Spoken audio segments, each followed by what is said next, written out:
Bom, o que eu vou apresentar aqui é um trabalho de Educational Data Mining, ou em português, mineração de dados educacionais, sobre a base de dados do Enem. Tá? Então a gente vai falar um pouquinho de Machine Learning, de aprendizado de máquina, e tudo que envolve essa matéria. Primeiro a gente vai falar, dizer que o aprendizado de máquina ele é uma espécie do gênero inteligência artificial. Começou lá na década de 40, e veio evoluindo, principalmente na década de 90 e anos 2000, com o aparecimento do computador, né, o computador pessoal e a internet. E nesse momento você tem um boom dessas teorias, um boom de trabalhos acadêmicos nesse ramo. O aprendizado de máquina se popularizou. O aprendizado de máquina, ele exerce ali uma atividade de análise de dados, né, em termos de previsão e análise estatística dos dados, uma atividade um pouco mais específica dentro da inteligência artificial. Quando você utiliza essas ferramentas numa base de dados educacional, é onde aparece aí o Educational Data Mining. Então, o aprendizado de máquina, né, é a ciência de programar computadores para aprender a partir de dados, né, dados de qualquer área. Né, você pode trabalhar com qualquer ramo, né, ou atividade econômica, porque essas ferramentas são capazes de trabalhar com vistas a uma dada performance, ou seja, uma medida, né, dessa performance.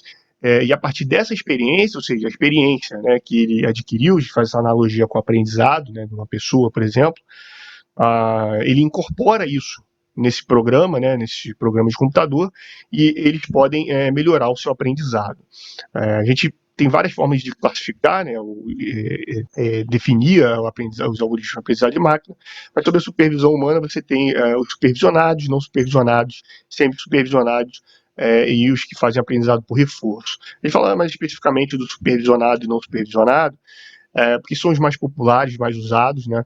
O supervisionado basicamente é aquele que corresponde a um algoritmo que o analista, o cientista, ele entrega as respostas que são esperadas.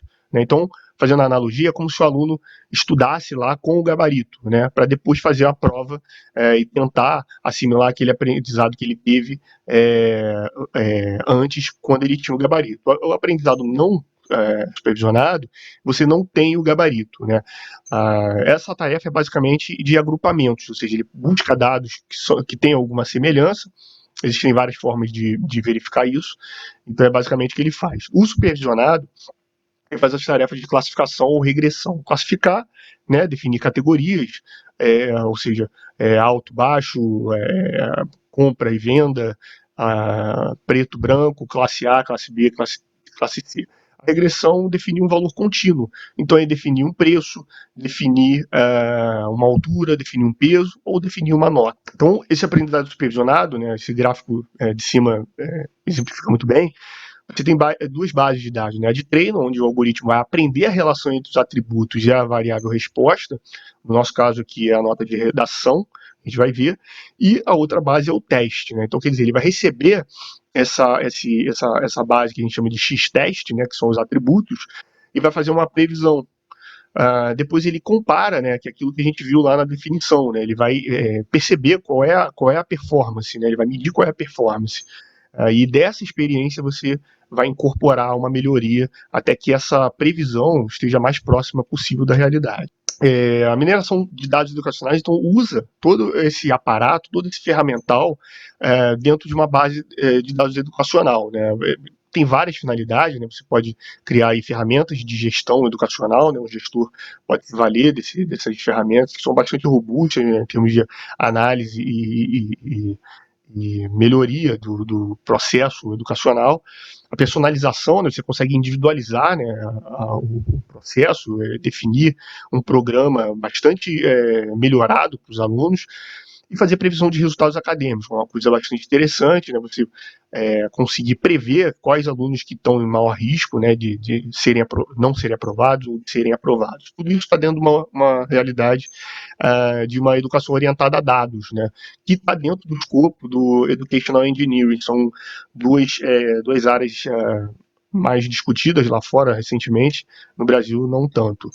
Então, o nosso escopo aqui, a gente vai trabalhar com a base de dados do Enem, que é disponibilizado pelo INEP, né, a mais recente no dia de hoje, que eu estou fazendo esse vídeo, a base de dados de 2019, então é nele que a gente desempenhou. Então, o objetivo é basicamente usar 4 algoritmos de machine learning. A gente tem vários, né? Mas a gente vai utilizar 4 para prever a nota de redação com base dos atributos da base de dados do Enem. Aqui estão os algoritmos que a gente vai usar. Eu não vou me demorar na explicação deles, vou fazer uma breve explanação sobre no que consiste cada um deles. A regressão linear é um modelo estatístico bastante antigo e basicamente o objetivo é prever um conjunto de coeficientes, né, que vão ponderar cada um dos atributos mais um valor de intercepto, né, que aí é o vetor beta ali na fórmula. Então, quando você faz isso, o que você vai criar, né, como está no gráfico ali, é um plano, né, ali num espaço tridimensional. Esse plano ele corresponde à menor distância dos valores observados. Então, quer dizer, a sombra ali, né, preto, é o erro. Então esse modelo ele corresponde à menor distância. Então você consegue generalizar, né, em observações, como a gente viu lá, como é que é feito, né, na outra base de teste, ele vai conseguir generalizar esse aprendizado. O Random Forest ele é um algoritmo que trabalha com a definição, né, de árvores decisórias. E basicamente o que ele faz é uma estratégia diferente do anterior, que é dividindo, né, essa base de dados em dois, né, e ele estabelece ali um ponto de quebra, né, um ponto de corte, baseado na que a gente chama de heterogeneidade da variável resposta. E aí no gráfico ali você tem, né, mais uma vez, 2 atributos, né, e aí esse espaço está sendo subdividido baseado nessa heterogeneidade. Então, essa árvore decisória, né, cria-se essa árvore decisória, mas aí qual é a implementação do Random Forest, a melhoria que ele faz? Ele cria centenas dessas árvores. Então, no nosso modelo, a gente criou 250 árvores, né? E daí é que vem o termo floresta aleatória, né? É uma criação de várias árvores decisórias.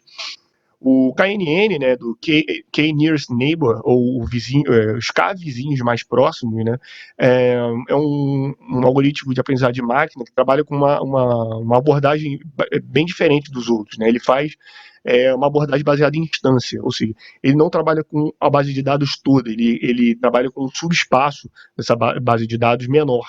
Esse subespaço ele é definido por K, né, o analista vai definir. No nosso caso aqui, esse K é igual a 70 e você tem uma variação, né, do resultado a depender desse valor K. Então ele faz uma observação do número de vizinhos mais próximos e baseado na previsão desses vizinhos, no resultado desses vizinhos, é que ele vai fazer a previsão do valor ante os atributos que você está apresentando.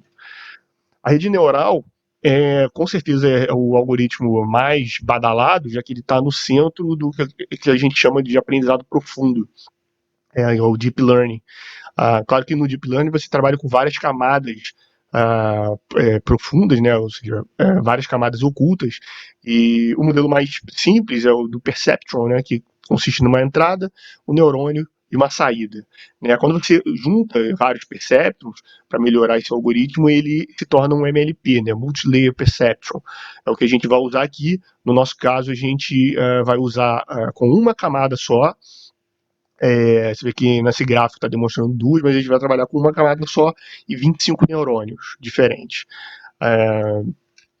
Então, partindo já para a mão de obra mesmo, o pré-processamento é basicamente, na ciência de dados, a tarefa que a gente perde mais tempo. Né? Então, dentro desse slide é onde eu perdi 60%, 70% do tempo para fazer todo esse trabalho. Né? Então, dentro dessa realidade, tem a questão do data wrangling, né? Que é você disponibilizar os dados, né? Limpar esses dados, disponibilizar para os algoritmos de uma forma que eles consigam fazer a previsão de uma maneira mais eficaz. Então, basicamente, as tarefas mais principais aí seriam a remoção de colunas, né, dados relevantes, univariados, remoção de valores não disponíveis e a padronização dos dados. Né, os algoritmos são muito sensíveis a colunas, né, os atributos que têm uma amplitude muito diferente entre si. Então, depois de todo esse pré-processamento, que a gente vai ter lá no final vai ser esse gráfico aí, né, a distribuição da variável resposta, né, que é a nossa nota de redação,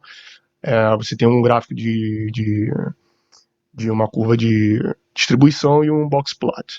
Então, indo para os resultados, que é o que interessa, né, a gente dividiu em configurações. Para quê?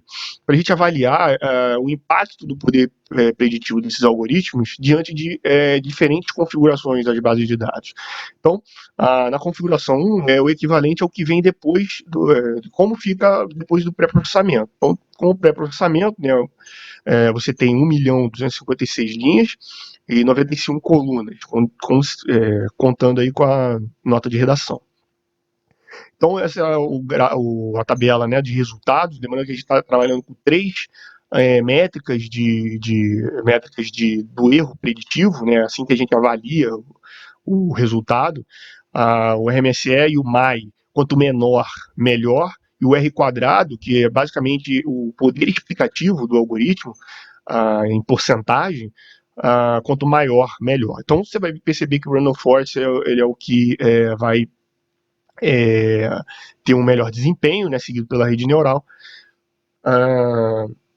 E, por exemplo, ali, né, o Random Forest ele tem 26,59% de poder explicativo, né, contra, por exemplo, 19 apenas do KNN. Então, isso fica melhor de ver no gráfico. Você vai perceber que no gráfico de distribuição, o Random Forest é uma curva que fica bem mais parecido com a nota real, né, que é a nota de redação, a curva azul. Aqui as curvas sobrepostas, e uma característica que é importante a gente ver é exatamente esse conjunto de valores ali que se acumulam no zero. São os alunos que tiraram zero, né? Porque a amplitude aí da nota de redação diferente das outras, ela vai de 0 a 1.000. Aqui é uma distribuição bivariada, né? A gente pode chamar de mancha de distribuição.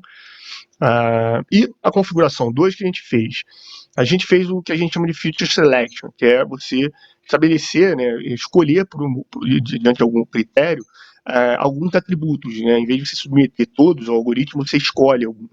Né? A nossa escolha aqui foi baseado na importância estatística, né, baseado na correlação dele com a variável resposta,